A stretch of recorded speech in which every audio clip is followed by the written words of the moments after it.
عمارتوں پر فخر کرنے کا رواج۔ قیامت کی دوسری نشانی حضرت صلی اللہ علیہ وآلہ وسلم نے یہ بتائی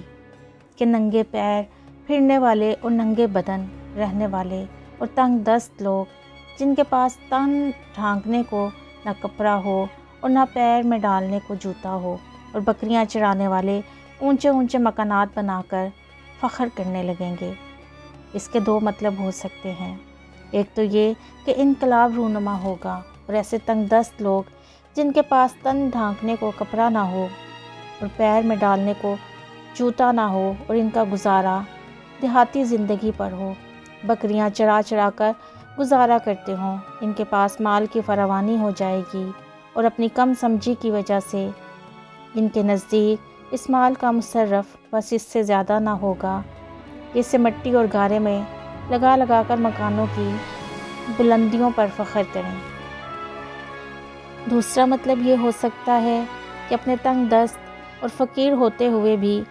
ان کے پاس جوتا اور کپڑا تک نہ ہوگا،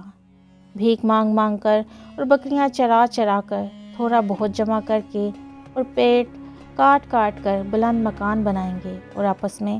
فخر کریں گے۔ گونگے، بہرے، ننگے بادشاہ۔ لیکن پہلا مطلب دوسری روایت کے زیادہ قریب ہے جو حضرت ابو ہریرہ رضی اللہ عنہ سے مروی ہے، اور یہ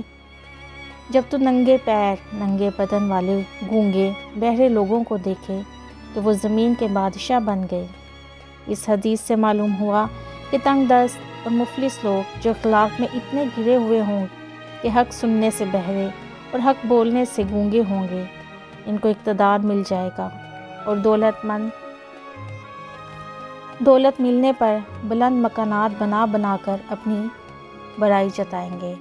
حضرت ابو ہریرہ رضی اللہ عنہ کی روایت میں یہ بھی ہے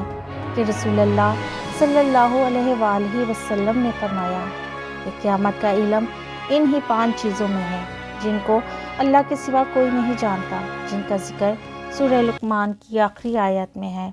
حدیث جبریل سے ایمان کے بنیادی عقائد اجمالی طور پر معلوم ہوئے۔